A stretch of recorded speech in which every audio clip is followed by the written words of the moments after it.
आज वांद्रे येथील रंगशारदा येथे खरं तर मनसेचा मेळावा आहे आणि याच मेळाव्यामध्ये आता सामील होण्यासाठी राज ठाकरे स्वतः या ठिकाणाहून त्यांच्या निवासस्थानाहून निघालेले आहेत। आजचं त्यांचं भाषण खरं तर महत्त्वपूर्ण असणार आहे, कारण की आपण बघतो की 2 दिवसापूर्वी सुद्धा रायगडमधल्या पबबद्दल आणि एकूणच डान्स ऑर्केस्ट्राबद्दल त्यांनी भाष्य केलेलं होतं।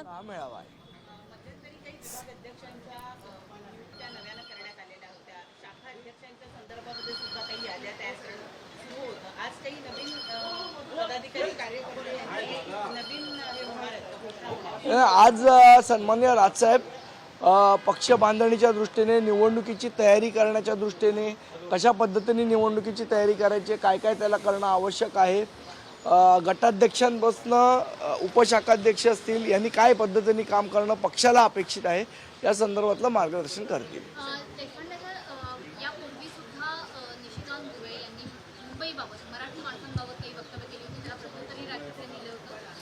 निशिकांत दुबे असं म्हणतात की मुंबईमध्ये केवळ 30% लोकच मराठी बोलतात, इतकंच नाही तर टीएमसी निवडणुकीनंतर ठाकरे संपतील, ठाकरेंचं राजकारणही संपेल, कारण की भाषा नाही। आम्ही वाट बघतोय महाराष्ट्रात कधी येतात निशिकांत दुबे ते, कारण आम्हाला पण त्यांचं स्वागत करायचं आहे जसं मुख्यमंत्र्यांना करायचं आहे।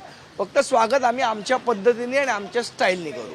वारंवार अशा प्रकारची दुबेंकडनं ही वक्तव्य केली जात आहेत। शेकापचा जो मेळावा झाला त्या व्यासपीठावर राज ठाकरे म्हणाले होते की अशा प्रकारची बात विशेषतः जेव्हा गुजराती साहित्य संमेलन भरवलं जाते तर त्यावर आम्ही व्यक्त होणार नाही, कारण अशा पद्धतीच्या वादांना अशा पद्धतीच्या राजकारणाला दुबेच्या पाठी बोलवणारा धनी हा वेगळा आहे।